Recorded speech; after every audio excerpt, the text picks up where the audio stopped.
Hey everyone, Richard Adams here with your Tuesday edition of Monday Mulligans. We have a special guest joining us, but first, let's start with the thrilling 41st Billy Peters Cup. Team GSGA faced off against the Georgia PGA. Our own Jeff Fages has more. Hello, GSGA members. Fairway Fages here. We're at the Legends at Chateau Elan, where we just wrapped up the 41st playing of the Billy Peters Cup matches. It was a tight match between Team GSGA and Team GPGA.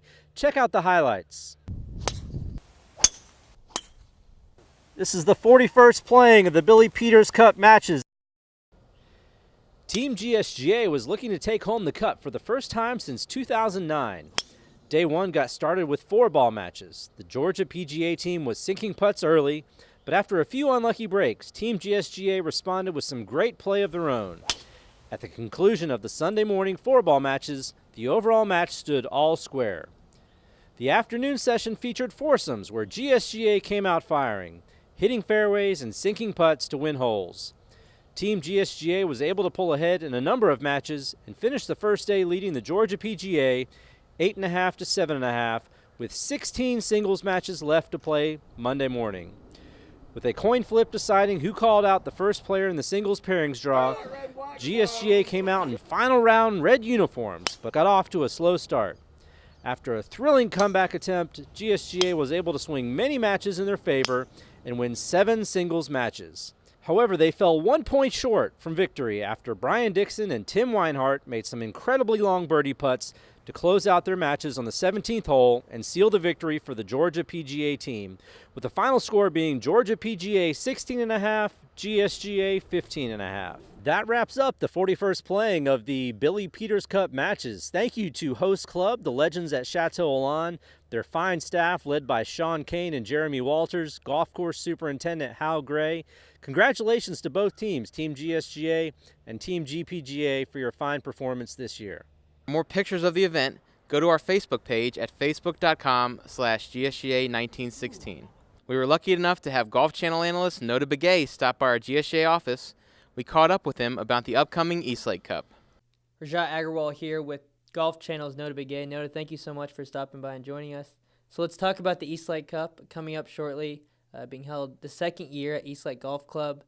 A lot of great teams coming in, men's and women's teams. What is something to look out for on the men's side this year with 4 powerful teams coming in?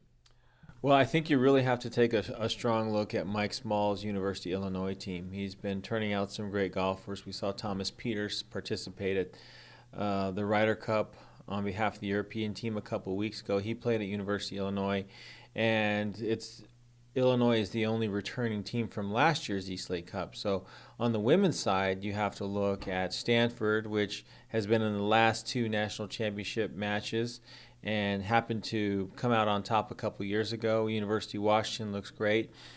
Duke is the other returning alongside Stanford. It's the only other returning team from a couple years ago's Eastlake Cup. So it's a wonderful venue. They're going to switch the nines like the Tour Championship this year. So I think that could prove to be very pivotal coming down the stretch, especially in the match play format, having a couple birdie holes to finish out the round. The atmosphere out at Eastlake Golf Club will be special. Can you talk about what makes this golf tournament unique, especially to the collegiate game? The atmosphere, all the fans, and a fan that maybe wants to come, what could you tell them to make them want to come to this?